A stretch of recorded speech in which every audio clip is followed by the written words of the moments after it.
Pro tip: if you're dating a girl that's somewhere between an 8 to a 10 on the smashability scale, take her everywhere. Post her pictures on social media, even have her bring you lunch at work. This will make you more attractive to other women, and they will start to notice you.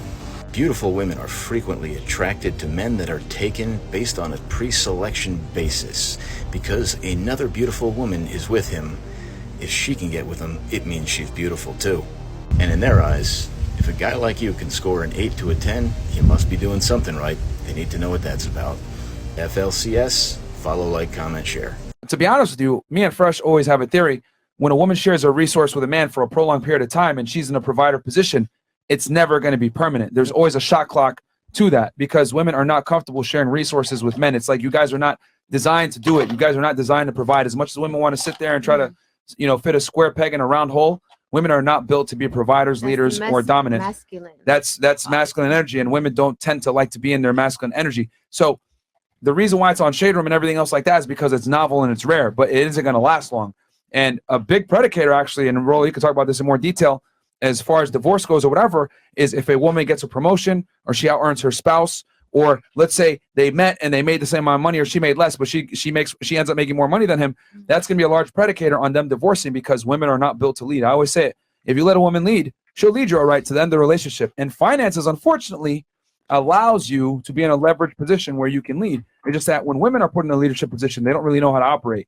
I mean, hell, y'all don't even know what you want to eat for lunch, let alone more women becoming more successful, etc. But that, I always say the hard, like, social constructs don't adhere to reality. Like, yeah, women are getting careers and making money, etc., but they can't beat their biology. As they make more money and become more successful, they're going to want a guy on their level, and they're only going to tolerate a man that's financially inept for a prolonged period of time. They can't do it indefinitely like a man can with a financially inept woman. So that's what I think. I see that the tide is changing, but think about it. As the tide is changing, what's happening as a byproduct of that? Women are divorces are going up. More masculine. Women are more masculine. The divorce rates are through the roof, initiated by women. So wait, can I ask you a question? Do you think it's possible for a feminine woman to provide for her man? Impossible. No. Really? No. Not for any prolonged period. And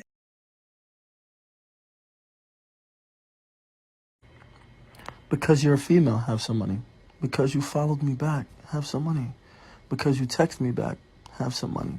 Because you got other guys lined up, have some money. Because you the baddest of them all, have some money.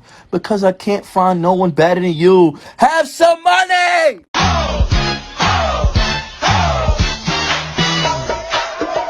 I'm gonna give you a challenge. Actually, consistently do all these things with every girl you date. If you lose her, cool, move on. However, if you don't lose her, you found your queen.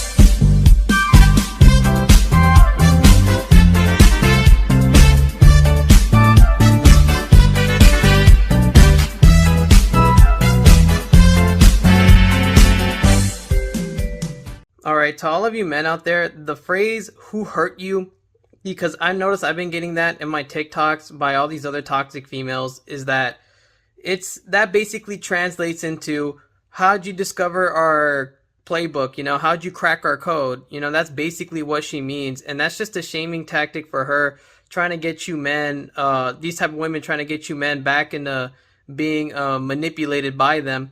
That's what I'm saying. You men, whenever you discover female nature and put on the red pill lenses, those lenses don't come off, because all the stuff I say in my TikToks, I either back it up with logic and statistics, all right?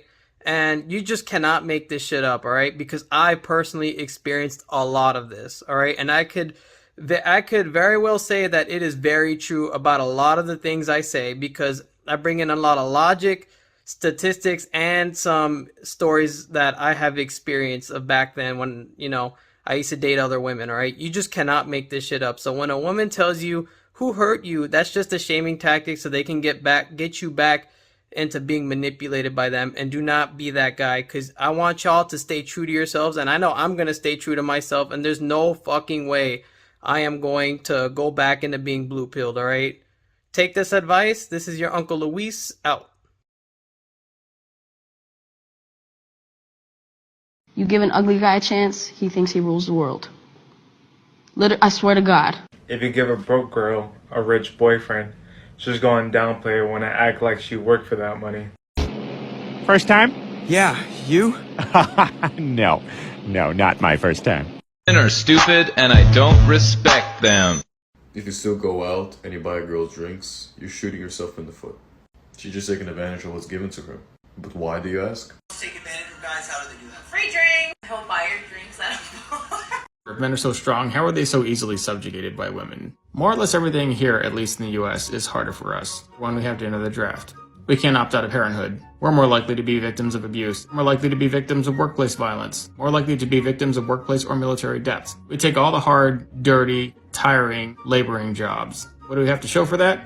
We're more prone to mental illness, more prone to suicide, more prone to homelessness, more prone to imprisonment. Sure, we do stupid things, but because there are no double standards for us anymore, we're held accountable for our actions. And you say the same thing about yourself. Women serve substantially less prison time for committing the same crimes as men.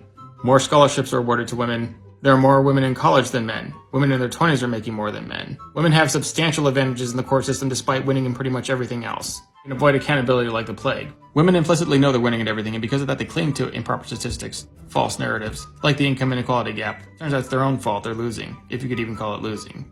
In modern society, there is almost no way a woman is ever losing in anything.